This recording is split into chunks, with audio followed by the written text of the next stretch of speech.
we will start with John Corrales. Hey, Jaylen. You're obviously very vocal and active in the social justice fight in recent months. Did you have any reservations of joining the team inside the bubble, and what do you think you can achieve from inside the bubble? That's a great question. The last few weeks I've been having, some family-related issues, so I've been spending most of my attention on that. But there's definitely been apprehension in the community. I think there's a understanding and an enlightenment going on during this time, and I definitely am a part of that movement. I just want to continue to help people learn and understand, some of the struggles that, this country has experienced for the last 400 years or so. And the second part of the question, what do you think you can achieve inside the bubble? Do you have any specific thoughts of what you might be planning? Hopefully results.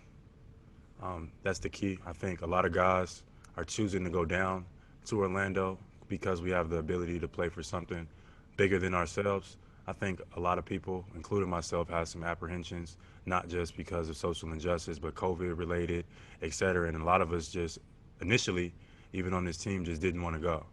But I think the ability and the option to be able to play for something bigger than yourself, I think a lot of guys would sign up for that 9 times out of 10. 10 times out of 10. All right, Mark Murphy. Hey, Jaylen. Historically, a lot of black athletes have really paid a price for speaking out. Muhammad Ali, you can go as recently as Colin Kaepernick. I mean, he pretty much sacrificed his career. Do you think a corner has been turned on that now? I'm not sure. I think time would tell.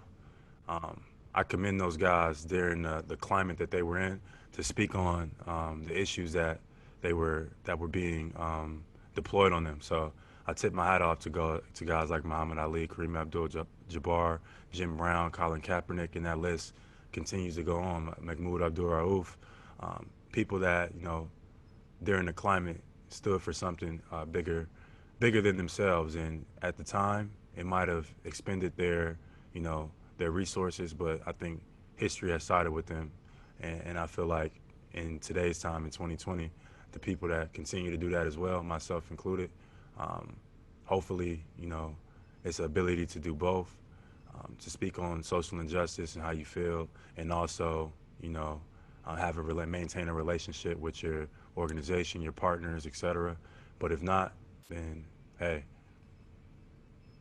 If I could follow up, Ennis said the other day that you're obviously going to be known.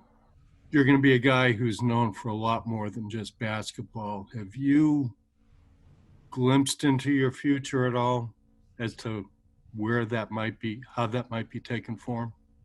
Not really. I kind of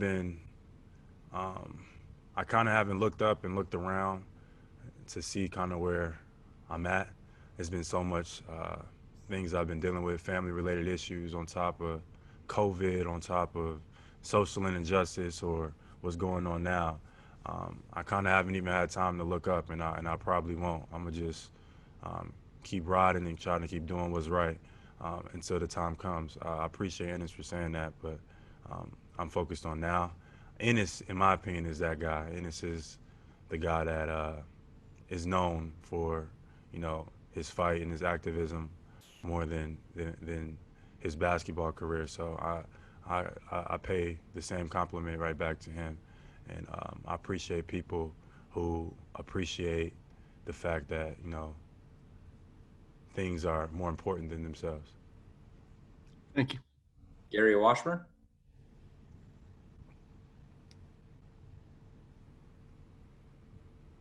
Gary? All right, we'll go over Adam Himmelsbach. Hey, Jaylen. We haven't spoken to you since you went to Atlanta and led your protest. Can you just kind of describe to us what the experience was like and kind of what kind of impact you think that had? It was an interesting experience. I would say that um, impulsively during the time I was feeling compelled me to go down there to Atlanta, to where I'm from, to join, a cause, etc. And it was a peaceful protest, but we ran into some problems as well. I think 3 people were arrested during the peaceful protest, and the night before, the city had been rioting, so I understand how the police were on maybe high alert, but I just felt like that has been a major issue in this country, relationships between the police force, and the rest of society, and I think that relationship needs to improve, or we're going to see more unjust, or we're going to see more, um, discernment from, society. And just separately, you had mentioned a little earlier that early on, you guys, a lot of guys on the team didn't want to participate in this bubble, and then kind of change your mind. What were there conversations among you guys, like group text, where you kind of figured out, hey, we should do this, or what kind of switched your guys' train of thought on that? I think it was a misinformation. It was or a lack of information that was being shared. It was kind of a moment where a lot of us around the league felt like we didn't have any information. We didn't know what was going on. But once we found out, a lot of guys, came around to making their decision. For me, I can speak for myself better than anybody. I want to make that clear. Like, I didn't want to go to Orlando. Like, I had apprehensions, not just because of, social justice, but COVID related, and had some family issues as well. But once I thought about the opportunity that the organization and the NBA presented to play for something bigger than myself, I was signed up right away. I plan on, using my voice when I'm down there. I plan on inspiring or spreading light on things that are getting dimmed, and hopefully the NBA and our organization can understand. All right, let's go back to Gary. Try it again. Jaylen, can you guys hear me? Yeah. Yeah. Okay, Jaylen, your initial reaction to when you saw the George Floyd video?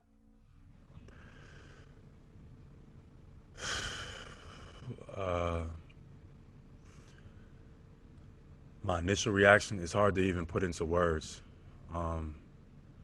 And what's unfortunate about that situation is that, if it wasn't a camera phone or somebody being able to watch, we wouldn't even be here talking about it right now. And racism that's caught on camera, or inequality that's caught on camera, is what's being, relayed as the issue. But it's way deeper than that. There's issues that don't get caught on camera. There's issues in racism in education, in our healthcare, and in other forms as well. And right now we're talking about police brutality, but I think police brutality is just really the tip of the iceberg. Secondly, there were players who did, like you said, did not want to go to Orlando. I know Kyrie kind of led some conversations, and you're deep into Players Association. You guys are together in the Players Union. What were those conversations like? Those conference calls, and I guess the perception is you guys all think the same, but it seemed like there was a lot of guys with a lot of different thoughts of what to do. Everybody is entitled to, how they feel and their opinion, and as a man and as a person in the executive committee, I think we all respect that. I had to take a step back just because I had some family or personal issues, so I missed a couple of those calls when things were being talked about and discussed. But from my understanding is that, everybody during this time, it was no right or wrong. People made decisions based off of how they felt and what they decided for their family. And in the talks that I was on, there was no wrong answers. I think Adam, even, in his ESPN talk, he told us it's a damned if you do, damned if you don't kind of thing. So I appreciate, the NBA's openness and giving players the choice to whether they wanted to do something or not. There was a few players who decided to take care of their families, and I don't think they should be ridiculed or talked about in a negative way, because that's the decision they made. At the end of the day, Black lives matter, and Black athletes' lives matter as well. So I respect any guy's decision. My decision was to play just because I felt like it's bigger than me, and it's bigger than my family, and it's bigger than all of us. And people have died for the opportunity to be able to shed light and speak on certain causes. The least I can do is play basketball. Tom Westerholm? Hey, Jaylen. One concern that we've kind of seen raised a couple times is that the restarting the season could take away some of the momentum of the kind of the present moment. Was that something that concerned you, or that you had to kind of give some thought to? At first, those were my first kind of thoughts. Just the role that sports plays in our society, it could serve as a distraction. But now, the conversations that we had, I think, is going to enhance rather than dim the light that's being spread right now.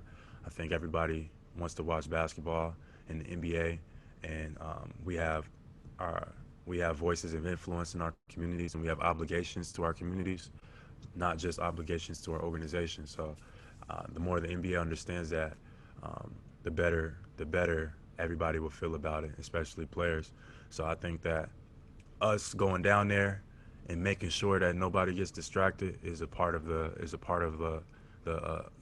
initial correspondence. Like, we have to go down there and make sure that people don't forget about George Floyd or Breonna Taylor or Philando Castile or Ahmaud Arbery or Trayvon Martin, which is in the Orlando area, and the list goes on, and the countless other people who were not caught on video that experienced something similar. Like, the bottom line is there's improvements that need to be made, and the NBA has a great voice, a lot of resources, and a lot of influence, and we're appreciative that they're helping in aiding in a lot of those things that we care about. So that's really important. Malik Andrews? Hi, Jaylen. I was curious. Mike Scott just spoke earlier today about the fact that he was a little bit disappointed in the list of statements that's pre-approved by the NBA to be put on the back of jerseys, as opposed to it being something that each individual player can organically come up with. I'm wondering what your thoughts are on that symbolism, especially in light of the fact the NBA plans to put Black Lives Matter on the court, but Black and Latino people disproportionately are dying of coronavirus. I agree. I think that the list that was agreed to, or through the NBA, I think was a little bit limiting. I agree with Mike Scott. I would like to have seen, or like to see, because I think it can still happen, more options available to put on the back of our jersey. We understand that anything vulgar our league doesn't necessarily represent, but for issues and causes such as now, I think that list is an example of a form of limitations. I think we should be able to express our struggle just a little bit more. Maybe another list of options would be adding to that list of options would be more important. I was disappointed, very disappointed in the list as well that was agreed to. I think that things were tried, attempts were made to add to that list, but the NBA agreed that list was what was satisfactory. So hopefully maybe we can get some more names on that list or some more things to add, or meet in the middle, but I was disappointed as well. What's an example of something you'd like to see potentially added? Say that again? I was just curious, what is potentially something that you would like to see added to that list if you're asking for maybe some amendments? There's a lot of stuff I would like to see. I know everybody has different reasons they're playing for. So, 300 or 450 guys or however many guys that are going down there, I'm sure that them sending in whatever they feel like would add to, that list and make it overall encompassing of the group that's going down there. Things that I personally would like to see on there, maybe break the cycle, putting that on the back of your jersey. Results, that's what everybody is really playing for. Inequality by design, maybe. Things like that I think might have a more of a deeper impact than some of the things that were given to us. I think it was a little bit limiting.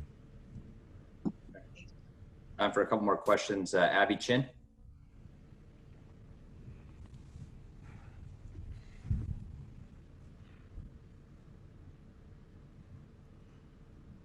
right, we'll go to Kyle Hightower. Hey, Jaylen. In any given NBA season, mental health is paramount to success on this level that you guys play on. But this season, obviously, this restart rather, there's a lot going on as you've talked about today. How important is it going to be down there in Orlando to keep mentally strong through all this? And what strategies are you kind of taking in to kind of keep yourself focused on on what you have to do, your task at hand, with so much going on around in the world right now? I think it's different from everybody. For me, I think routine is going to be important. Get into a good routine. I feel like that'll carry you over. It helps you, diminish some of that time. Just doing normal things that I do here in Boston, I think trying to do it in Orlando or in the Forum will help me tremendously. Thanks. All right, and then we'll circle back. Final question, Abby Chin. Hi, Jaylen. Hey, Family. Hi. I know you said that you stepped back a little bit from that executive committee. I'm just curious, though, for you, how important was it for you to be involved in those discussions and those decisions being made, and what has that meant for you going forward? just to be able to contribute to an executive committee such as the one that I'm involved in with Andre Iguodala, Anthony Tolliver, C.J. McCollum, Chris Paul, Malcolm Brogdon, Kyrie Irving, Garrett Temple, and C.J. All of those guys, man, are intelligent, great guys, and they think critically. They think with a level-headedness that I appreciate. So those guys in their decision-making and making sure that we push the agenda that we want to push is for the players, for the overall 450 is what, people, is what I respect the most. So being a part of that, I've learned a lot. I'm the youngest out of that executive community, so I do more listening than I do talking. But I think those are some really good guys that I've learned from. Taking a step back because of my family was just something that I necessarily had to do. I think my family comes first. I think those guys understood, but I think those guys have it covered. I like to chime in and add my voice because I represent, younger demographic, being 23, and et cetera, and having an opinionated 23-year-old. I think that anytime I can jump back in, I think my voice, they allow it to be heard and appreciated, and I'm thankful for that. All right. Thank you. Thank you for the time. No problem.